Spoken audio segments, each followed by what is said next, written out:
été dûment signifié à M. le maire Jean-Guy Desrosiers, aux conseillers M. Gaston Morin, M. Gaston Caron, M. Yves Gendreau, M. Michel Mercier, M. Marc Lorrain, M. Rémy Langevin. Une séance ordinaire du conseil municipal de la ville de Montmagny se tient ce lundi 3 octobre à 20h. Le projet d'ordre du jour suivant est proposé suivant le retrait de l'item 2016-411. Merci beaucoup, Mme la greffière. Permettez-moi de souhaiter la bienvenue aux gens en salle et aussi ceux qui auront l'occasion de regarder par le truchement de la télé avec Cogeco. Ça nous fait plaisir d'être ici ce soir pour cette réunion mensuelle télévisée. D'entrée de jeu, je dois excuser l'absence motivée de M. Gaston Caron, qui n'est pas là ce soir, mais son absence est tout à fait motivée. Pour ce qui est de cette rencontre, je prendrai peut-être un proposeur pour l'ordre du jour. Je propose. M. Mercier, appuyé de... De l'appui. M. Gendreau, est-ce que c'est adopté? Adopté. Merci. D'abord, le dépôt du rapport des dépenses autorisé en vertu du règlement décrétant les règles de contrôle et de suivi budgétaire qui tiennent compte de délégations de pouvoir de dépenser selon une politique d'achat pour la période finissant le 29 septembre 2016. Ensuite, le dépôt du registre daté du 21 septembre 2016 énumérant les occupations du domaine public autorisées en vertu du règlement numéro 1066 concernant l'occupation du domaine public de la ville de Montmagny. Oui, concernant les deux dépôts, mais comme d'habitude, je répète souvent la même chose à chaque réunion publique quand on dépose les registres des dépenses et ceux des registres des personnes qui occupent le domaine public. À chaque fois, je vous dis que ça a été vérifié par les conseillers. S'il y avait eu des questions qui ont été posées à l'administration, les réponses ont été considérées comme étant satisfaisantes et quand on quand on fait les dépôts des rapports ici en public, ben, vous pouvez être assuré qu'on a vérifié les états, puis ça devient tout à fait de juridiction publique. Je vous laisse les prochaines raisons, chère madame. Merci. Résolution 2016-396 est d'approuver les procès-verbaux de la séance ordinaire du 19 septembre et de la séance extraordinaire du 26 septembre 2016. Les membres du conseil déclarent avoir reçu copie des dits procès-verbaux conformément à la loi et, en conséquence, déclarent les avoir lus et renoncent à leur lecture. Résolution 2016-397 est de prendre acte du procès-verbal de la réunion du comité consultatif d'urbanisme en date du 20 septembre 2016 et d'autoriser les services municipaux et intervenants concernés à entreprendre les procédures nécessaires découlant des recommandations contenues au dit procès-verbal. Pour ces deux résolutions, je prendrai un proposeur. Je propose, M. le maire. M. Marc Lorrain, appuyé de Et puis, M. le maire. M. Rémy Langevin. Est-ce que c'est adopté? Adopté. Merci. Résolution 2016-398 est d'accepter l'état dressé par le trésorier en date du 3 octobre 2016 indiquant les immeubles sur lesquels les taxes foncières municipales imposées n'ont pas été payées pour les années 2015 et antérieures et dont copie est annexée à la présente résolution et d'ordonner à la greffière de procéder le 17 novembre 2016 à 10h dans la salle du conseil de la mairie à la vente à l'enchère publique des propriétés dont les taxes foncières municipales imposées pour les années 2015 et antérieures sont dues, dont le solde est supérieur à 30 $ et pour lesquels aucune entente de paiement n'a été conclue. Résolution 2016-399 est d'autoriser Maître Félix Michaud, directeur général à la Ville de Montmagny, à enchérir et acquérir pour et au nom de la Ville tout immeuble jugé utile mis en vente lors de la vente à l'enchère publique se tenant le 17 novembre 2016, des immeubles dont les taxes foncières municipales et scolaires demeurent impayées, et ce, sans être tenu de payer immédiatement le montant de l'adjudication, le tout conformément à la loi sur les cités et villes. Pour ces deux résolutions spécifiques, la liste et la nomination de M. Félix Michaud pour enchérir au nom de la Ville. Habituellement, à chaque année, depuis le temps que je suis ici, c'est jamais arrivé où on est obligé d'aller pour procédure vente pour taxe. Et on souhaite que cette année, on puisse régulariser l'ensemble des dossiers. Et on passe régulièrement ces deux résolutions-là. Et tout ce qu'on souhaite, c'est que l'ensemble des citoyens honorent leurs taxes ou qu'ils prennent un arrangement avec le greffe et la municipalité. Donc, pour ces deux résolutions, je prendrai un proposeur. Propose, M. le maire. M. Gaston Morin, appuyé de Marc Lorrain. M. Marc Lorrain. Est-ce que c'est adopté? Adopté. Résolution 2016-400 est d'accepter la politique de tarification élaborée par l'École secondaire Louis-Jacques Cazot pour l'utilisation du centre culturel et récréatif de Montmagny et applicable pour l'année 2016 et 2017 et de s'engager à verser en conséquence à l'École secondaire Louis-Jacques Cazot pour l'année 2016-2017 une subvention équivalente à 26,66% du tarif exigé aux clients du centre culturel et récréatif identifiés comme résidents de la ville de Montmagny.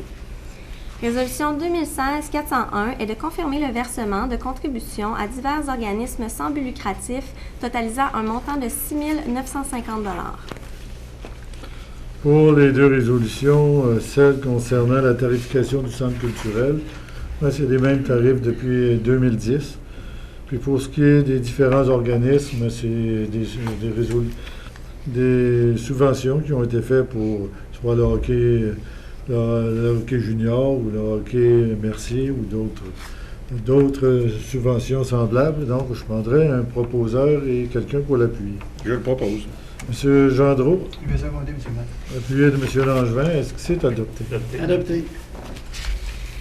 Résolution 2016-402 est d'engager M. Marc Plamondon au poste de cadre-chef à la formation et aux opérations au service de protection contre les incendies de la Ville, aux salaires et conditions prévues à l'entente établissant les conditions de travail des employés cadres intervenus avec ces employés. Cet engagement prend effet à compter du 14 novembre 2016 à temps partiel puis à temps plein à compter du 5 décembre 2016. Résolution 2016-403 est d'autoriser le directeur général à signer pour et au nom de la Ville une lettre d'entente avec le syndicat des employés municipaux, laquelle se veut une entente d'accommodement et établit les conditions liées à l'affectation de travail au garage municipal de l'employé col bleu, M. Mario Fogg, et d'abroger à toute fin que de droit la résolution numéro 2014-310. Résolution 2016-404 est d'adopter la politique établissant les taux de salaire des employés étudiants embauchés à la Ville de Montmagny datée du 3 octobre 2016, laquelle remplace toute autre politique appliquée antérieurement en cette matière et s'applique rétroactivement au 23 septembre 2016. Concernant les trois résolutions, l'embauche de M. Plamondon, c'est suite à l'entente avec le service incendie de Cap-Saint-Ignace, où la personne sera en supervision aussi. Ça amène un niveau de travail supplémentaire et ça nous permet, c'était comptabilisé dans l'entente qui était signée entre les deux parties. Et on a procédé à l'embauche pour régulariser la situation. Pour ce qui est de 403, c'est pour déterminer des nouvelles conditions de travail de M. Fogg. Et pour 404, c'est régulièrement, à chaque mois d'octobre, on régularise la situation salariale du taux de salaire des employés étudiants embauchés par la Ville. Donc, pour les trois résolutions, je prendrai un proposeur. Propose, M. le maire. M. Gaston Morin, appuyé de Seconde. M. Michel Mercier. Est-ce que c'est adopté? Adopté. Résolution 2016-405 est de confirmer à l'organisme Club d'athlétisme L'Aviron l'autorisation d'utiliser le domaine public le dimanche 9 octobre 2016 de 9h à 12h30 pour la tenue d'une course à pied conditionnellement à ce qu'il assure l'accès aux voies publiques pour les véhicules d'urgence en tout temps pendant la durée de l'événement et de décréter conséquemment une interdiction temporaire à la circulation automobile et au stationnement sur l'avenue du Bassin-Nord à ces mêmes dates et heures. Résolution 2016-406 est d'autoriser l'organisme Les Cadets de l'Air Escadron 853 Lyon-Montmagny à tenir son activité annuelle de financement stop payant de 9h à 16h à l'une des journées suivantes selon les conditions climatiques, soit le samedi 8 octobre ou le dimanche 9 octobre ou le samedi 15 octobre ou dimanche 16 octobre, le tout dans la mesure où la circulation automobile n'est pas obstruée et que l'organisme est doté des assurances responsabilité civile nécessaires. Concernant la résolution 2016-405, l'utilisation de domaine public pour la course de Loi Blanche, je vous invite les citoyens, parce que d'une année sur l'autre, il y a toujours de plus en plus de coureurs et c'est une course qui est devenue assez importante à Montmagny, mais je dirais même très importante. Donc, j'invite les citoyens, des fois, à être au bord de la rue puis donner un petit coup d'applaudissement. Ça aide les gens qui courent puis qui veulent performer. Donc, je vous invite. Le parcours va être publié probablement par le club d'athlétisme ou le festival de Lois. Et pour ce qui est pour les cadets de l'air, chaque année, c'est le groupe qu'on autorise à utiliser, à faire des stops payants. Il n'y en a pas beaucoup dans la municipalité. C'est un de ceux qui le fait depuis, je dirais, plusieurs années, pour ne pas dire le nombre d'années. Donc, pour les deux résolutions, je prendrais un proposeur. Je propose. M. Michel Mercier, Depuis, M. le maire. appuyé de M. Rémy Langevin. Oui. Est-ce que c'est adopté? Adopté. Résolution 2016-407 est d'autoriser la greffière ou l'assistante greffière à demander des soumissions par appel d'offres public pour l'exécution de travaux entourant le réaménagement du bâtiment résiduel ayant abrité l'ancien hôtel de ville situé au 134 rue Saint-Jean-Baptiste-Est.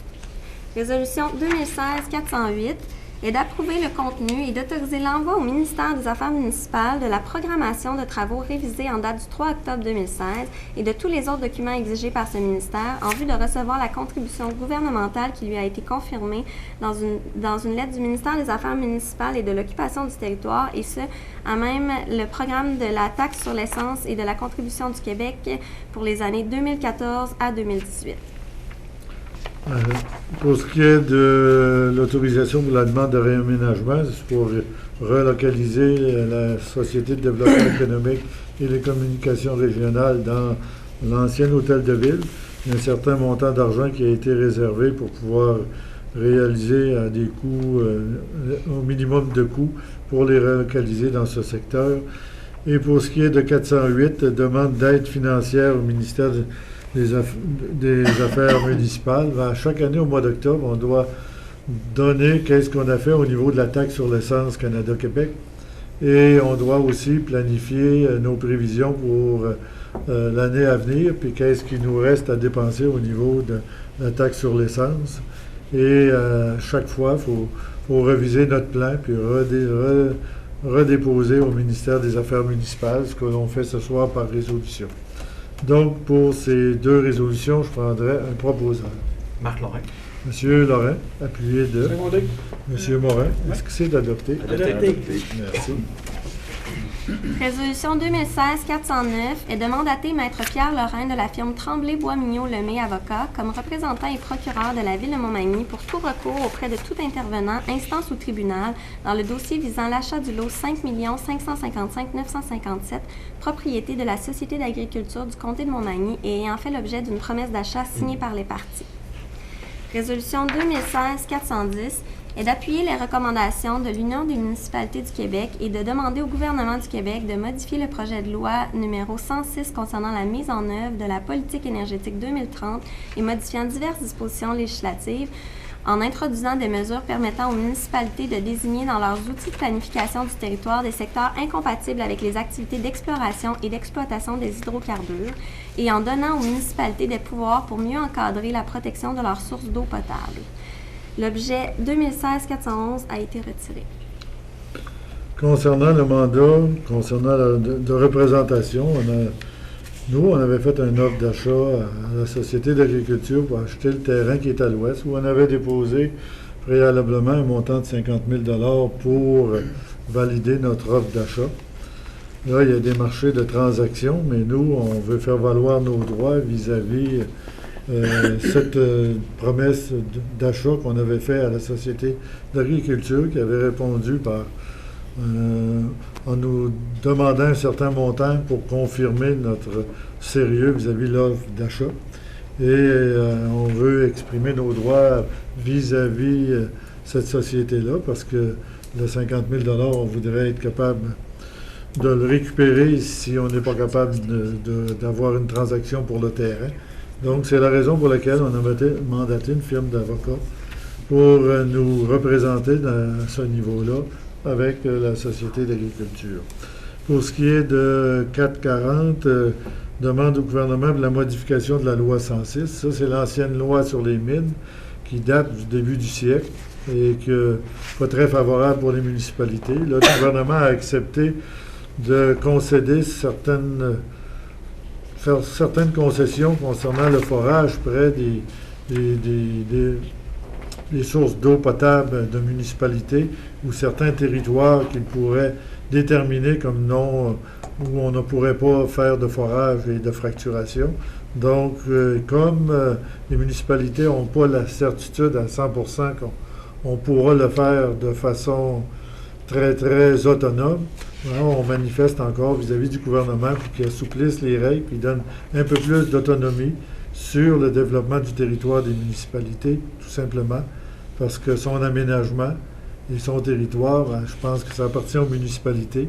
Ce n'est pas les compagnies de pétrole qui vont venir déterminer où ils devraient faire des forages. Chez nous, on est en désaccord avec le principe. Donc, c'est la raison pour laquelle on passe cette résolution-là. Et étant donné, après mes explications, j'aurais besoin peut-être d'un proposeur pour les deux résolutions. Je le propose. M. Gendreau, appuyé de M. Mercier. Est-ce que c'est adopté? Adopté. Résolution 2016-412 est de proclamer la semaine du 15 au 22 octobre 2016 comme semaine des bibliothèques publiques et d'inviter les Magny-Montois et Magny-Montoises à profiter pleinement des nombreuses possibilités et activités que leur offre leur bibliothèque municipale.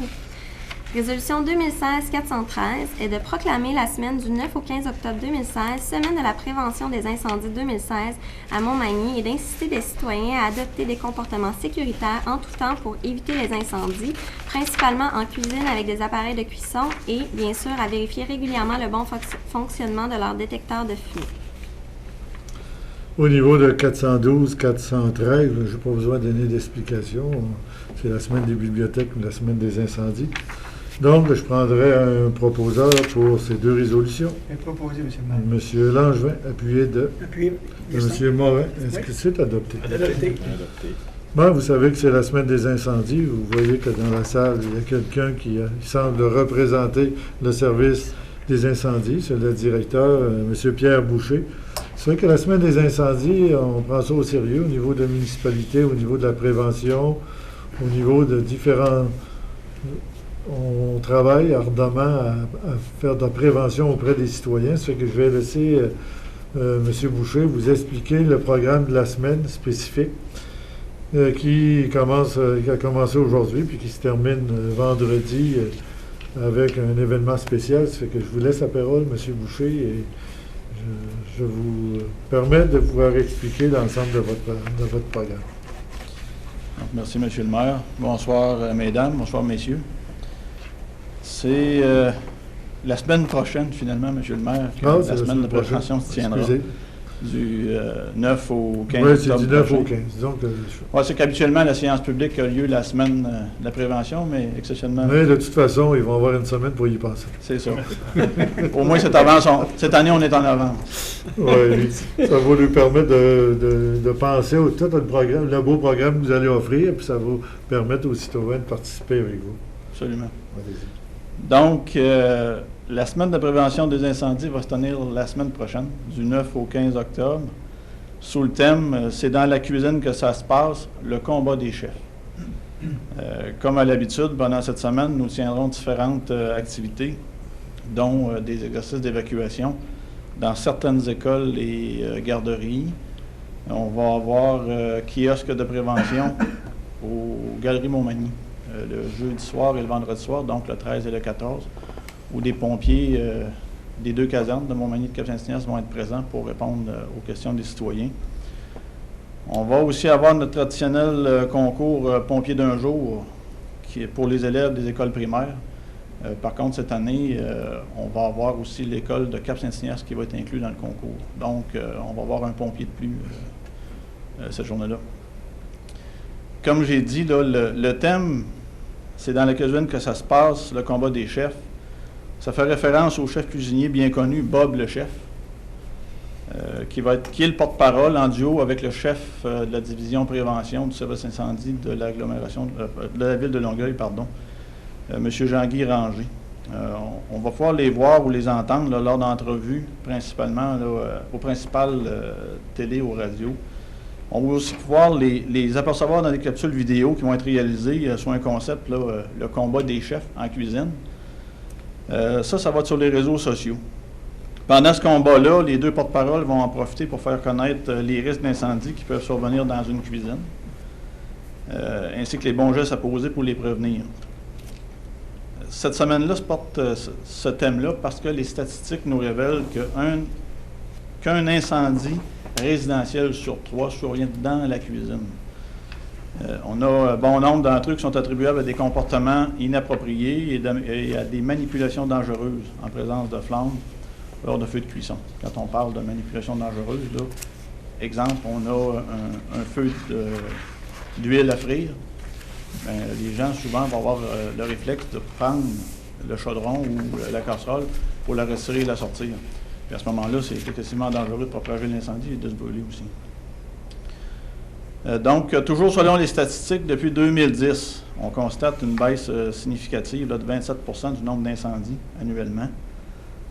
Ça s'explique par des activités de prévention efficaces et aussi l'adoption de nos schémas de couverture de risque en sécurité incendie.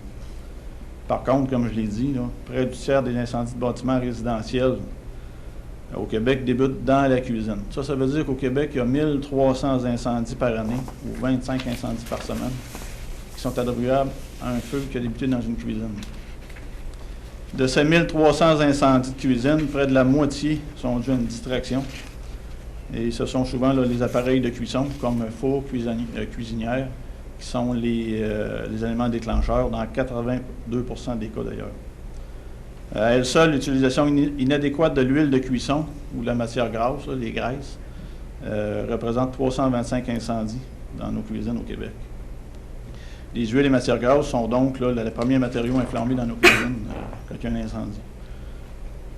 Pour la ville de Montmagny, j'ai relevé les statistiques. Depuis 2010, là, on a 12 incendies qui ont débuté dans une cuisine.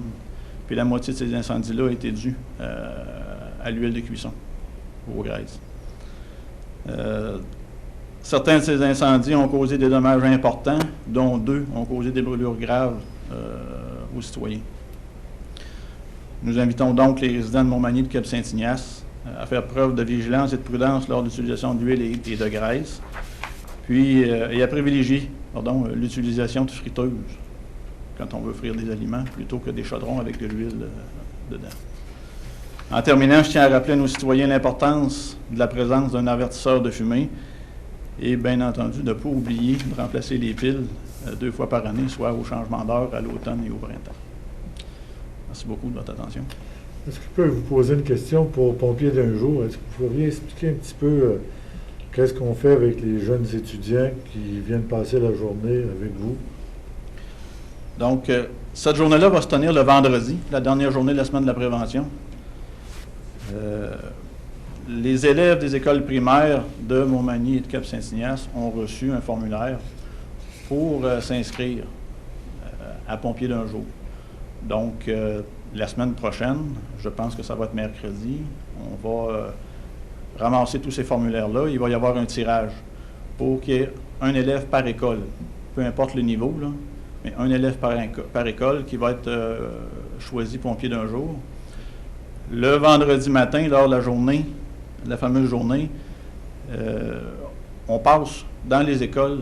Ils ne le savent pas, les élèves. Là, hein. On fait le tirage, mais c'est secret pour les élèves.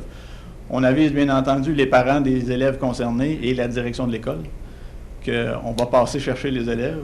Donc, le vendredi matin, on se présente avec un camion aux écoles.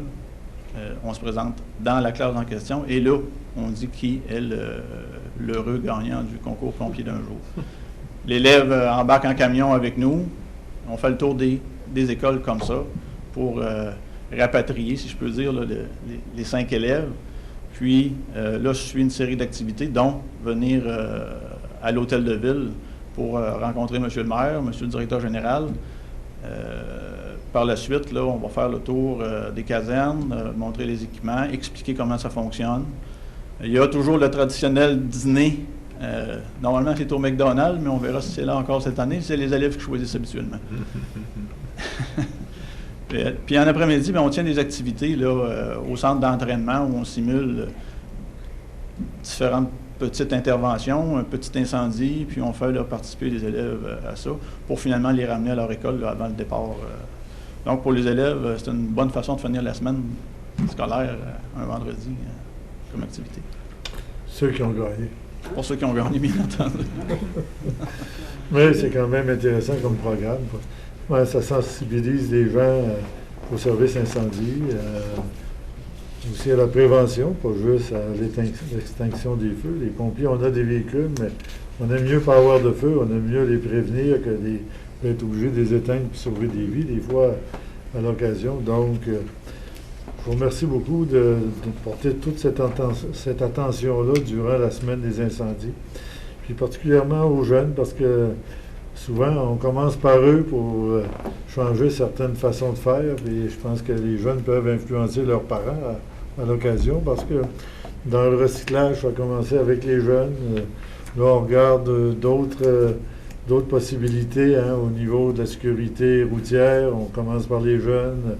On essaie de commencer par la base, puis que ces gens-là deviennent des citoyens très, très responsables vis-à-vis du futur et de l'environnement. Ça fait qu'on vous remercie beaucoup, M. Boucher. Ça nous fait plaisir du dévouement que vous allez apporter pour cette semaine spécifique. Merci. Bonne soirée. Merci. Oui, Mme la greffière. Résolution 2016-414 est d'approuver le plan d'implantation et d'intégration architecturale visant l'installation d'une enseigne annonçant l'entreprise Optimétal 360 sur la façade est du bâtiment 6 au 15 première rue. Le dit plan s'avérant, après analyse de la part du comité consultatif d'urbanisme, conforme aux critères et objectifs prévus au règlement numéro 975 relatif à l'approbation de plans d'implantation et d'intégration architecturale pour les secteurs industriels. Résolution 2016-415 est d'approuver le plan d'implantation et d'intégration architecturale déposé et visant sommairement à remplacer le revêtement en bardeaux d'asphalte sur la toiture de la résidence et de la grange située au 316 chemin des Cascades par de la tôle Galvalume, le dit plan s'avérant, après analyse de la part du comité consultatif d'urbanisme, conforme aux critères et objectifs prévus au règlement numéro 1070 relatif à l'approbation de plans d'implantation et d'intégration architecturale pour les bâtiments patrimoniaux en milieu urbain et rural et ses amendements.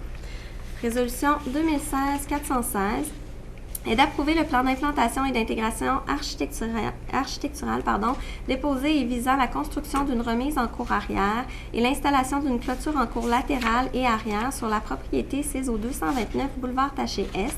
Le dit plan s'avérant, après analyse de la part du comité consultatif d'urbanisme, conforme aux critères et objectifs prévus au règlement numéro 1070. Résolution 2016-417 est de recommander à la CPTAQ d'acquiescer à la demande formulée et d'autoriser conséquemment l'utilisation à une fin autre que l'agriculture, soit pour l'agrandissement d'un terrain de camping du lot 2 611 610 d'une superficie de 140 360 m², le tout étant conforme aux règlements municipaux de la ville de Montmagny, tant au niveau de l'usage projeté que de la superficie demandée. Concernant les trois premières, je vais passer parce que la résolution dit exactement qu'est-ce qui va se passer. Pour ce qui est de 417, mais la seule chose que je peux dire, c'est pour l'agrandissement du camping des Érables, parce que le numéro de lot, des fois, c'est difficile à identifier, mais c'est pour l'agrandissement vers le sud du camping des Érables. Donc, nous, on se dit favorable vis-à-vis de la CPTAQ. Là, maintenant, la décision appartient à la CPTAQ. Et pour ces quatre résolutions, je prendrai un proposeur. Je propose, M. le maire. M. Marc Lorrain. Je l'appuie. Appuyé de M. Yves Gendreau. Est-ce que c'est adopté? Adopté. On en serait rendu à la période des questions. S'il y a des gens qui ont des questions à nous poser, vous vous présentez au lutrin, vous dites votre nom, votre lieu de résidence et vous posez votre question. Puis si on a les réponses, on va tenter de répondre à votre question. Sinon, bonjour. Reportera, C'est-à-dire bonsoir. Bonsoir, monsieur. C'est Bruno Nicole, résident au 397 boulevard Taché-Ouest à Montmagny. Ma question, ce serait des informations supplémentaires sur la résolution de 2016-408 concernant la taxe sur l'essence. Ça peut représenter quel pourcentage, je ne sais pas comment c'est calculé, quel pourcentage au litre que ça peut représenter, ce que les municipalités peuvent recevoir? C'est une excellente question qu'il faudrait poser à Justin Trudeau. Mais c'est basé de quelle façon pour... c'est un certain pourcentage de la taxe sur l'essence. Je ne sais pas si c'est 1% de la taxe au niveau canadien. Après, c'est redivisé au niveau de chacune des provinces, où les provinces s'investissent aussi d'un certain montant qui ne vient pas nécessairement de la taxe sur l'essence, mais qui vient du provincial et le fédéral qui fait un montant global. Puis nous, au niveau Montmagny, je pense que c'est à peu près 3,3 millions qu'on recevait entre 2015-2018, 2014-2018, pour faire des travaux à l'intérieur de la municipalité qui touchent principalement l'eau, la distribution de l'eau, les égouts, la récupération des égouts, puis des infrastructures qu'on peut rénover à partir de la taxe sur l'essence. Puis habituellement, quand on rénove un secteur, il faut qu'il soit dans notre plan d'intervention. Et à chaque année, on doit définir, c'est ça qu'on a fait au mois d'octobre, on a dit qu'est-ce qu'on avait réalisé jusqu'à maintenant, puis qu'est-ce qu'on mettait en priorité pour l'année future. Et ça paie habituellement 100% des coûts de construction de ces nouveaux infrastructures. Cette année, on fait la rue du Manoir sur la Tech. Et on a fait aussi l'alimentation du réservoir, on a fait les autres années la conduite qui montait jusqu'à l'hôpital. Ça a toujours été fait 100% avec la Tech. Ça ne représente aucun coût pour les citoyens. Et on refait des infrastructures qui ont une durée de vie entre 40 et 50 ans, peut-être 60. Et pour nous, on peut vous dire que c'est ça. Et il reste, à notre avis, selon l'évaluation qu'on en fait, 500 ou 600 000 de disponibles pour 2018. 2017, j'ai jusqu'en 2018. Et on a une grande partie de prise, mais on a des pompes à changer. On a d'autres éléments à remettre en bon état à partir de la taxe sur l'essence. Puis habituellement, ça va par rapport à des critères bien précis qu'on dépose au ministère des Affaires municipales, qui, eux, acceptent notre plan d'intervention, qui cote soit rouge, soit orange ou soit vert. Vert, ça ne cote pas, on ne peut pas faire les travaux. Des fois, il y a des oranges qui passent rouge, puis c'est de cette façon-là qu'on réalise les travaux en fonction de la capacité de réaliser. OK, vous disiez tantôt 3 millions, que c'est pour la période de 14 à 18, c'est pas annuellement, là, c'est la période. On peut le dépenser toute la première année, si on veut. Oui, OK. Ou on peut le dépenser sur une période. Puis, si on disait on va construire une nouvelle usine de traitement de l'eau, ben, peut-être que le 3 millions ne serait pas suffisant, puis on pourrait le dépenser avec un autre programme. Puis souvent, on ne peut pas joindre ça à d'autres programmes. C'est spécifique. On ne peut pas jumeler deux programmes gouvernementaux pour faire des travaux précis. Donc, puis il y a d'autres sources de financement qui sont faites, disons, avec le plan d'intervention PIQM. L'intervention Québec Municipalité, c'est un autre système, où là, ça paie à peu près 50 à 60% des coûts, tout dépendant des types de travaux. Et habituellement, c'est avec ça que nos employés aux travaux publics, notre service de génie, définissent certains travaux qui sont à réaliser, qui ont une certaine urgence vis-à-vis la réalisation de ces travaux-là. Ça veut dire que ce n'est pas une remise automatique du montant. Chaque municipalité doit faire des demandes spécifiques, puis il y en a qui des fois, qui ne touchent pas là, cet argent-là, une partie, ou habituellement, chaque municipalité... Je pense que chaque municipalité a suffisamment de travaux, parce que je pense que 60% des travaux d'infrastructure appartiennent aux municipalités. Donc, je pense que l'ensemble des municipalités ont des travaux à réaliser. Et je ne crois pas qu'il reste beaucoup d'argent qui retourne. On essaie au maximum qu'il n'en retourne pas du tout vers la source de revenus. À venir jusqu'à date, on a toujours utilisé 100% des argents qui étaient disponibles. Puis l'argent est versé à 100% au moment des rapports, ou c'est échelonné sur... Oui, ça dépend. L'apport du fédéral est payé immédiatement après. L'apport du provincial elle peut être financé, tout dépendant de la valeur des travaux, sur 10 ans, 15 ans. À ce moment-là, quand on fait les travaux, on emprunte globalement, on fait un règlement d'emprunt. On n'emprunte pas, on fait un règlement d'emprunt pour l'ensemble des travaux. Si on identifie des travaux à 900 000, on fait un règlement d'emprunt pour 900 000. Et on réalise les travaux.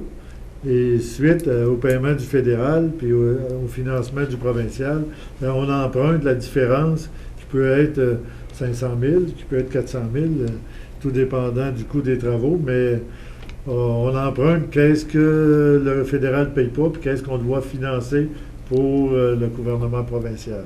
c'est une période de 10 ou 15 ans, tout dépendant du montant. Mais habituellement, le gouvernement provincial rembourse les taxes, rembourse les intérêts aussi. Ah, ok. C'est que normalement, on a une dette, mais une dette qui appartient pas aux citoyens, qui normalement appartient au gouvernement du Québec.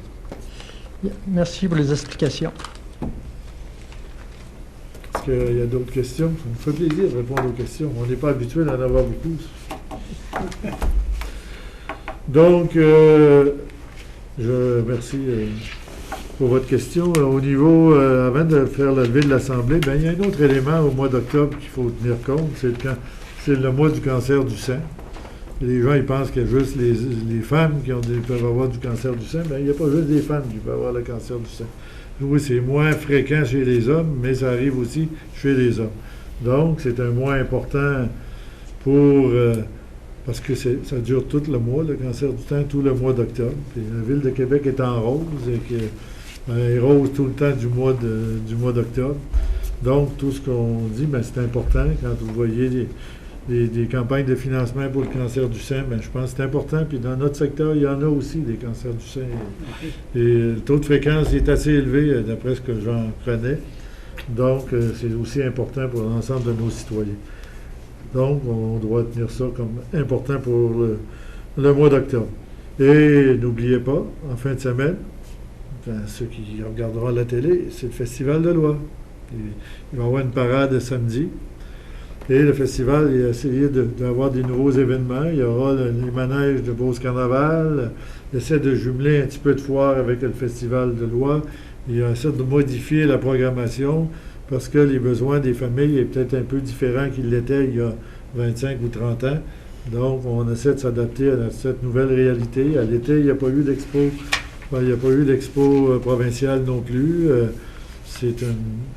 Ça permet peut-être de jumeler ces deux événements, une partie de ces événements-là avec le Festival de l'Oie. Et tout ce qu'on demande aux Manimontois et à l'ensemble de ceux qui nous écouteront, ben, encouragez vos bénévoles qui travaillent pendant un an pour vous offrir un Festival de l'Oie. Et le seul salaire qu'ils reçoivent, c'est la participation des citoyens. C'est que vous avez des amis à l'extérieur, invitez-les. En même temps, ils viendront faire un petit tour, visiter Montmagny, puis ils iront au Festival de l'Oie, mais c'est du 6 au 10, hein, c'est le jeudi jusqu'à lundi prochain. Ça fait que bienvenue à tout le monde qui voudra assister. Et j'en serai peut-être rendu à la partie finale qui demande quelqu'un pour proposer la levée de la séance. C'est proposé, M. le maire. Monsieur Langevin. Et je seconde. Oui, monsieur, merci. Est-ce que vous êtes d'accord, messieurs? D'accord. Donc, on souhaite une bonne semaine à tous, un bon festival. Et on est de retour en public le 24. 24 octobre, la prochaine séance. 14 novembre, la prochaine séance Télévisé. Donc, 24 non télévisé, 14 novembre télévisé. C'est que vous êtes toujours les bienvenus. Merci beaucoup. Bonne soirée à tous.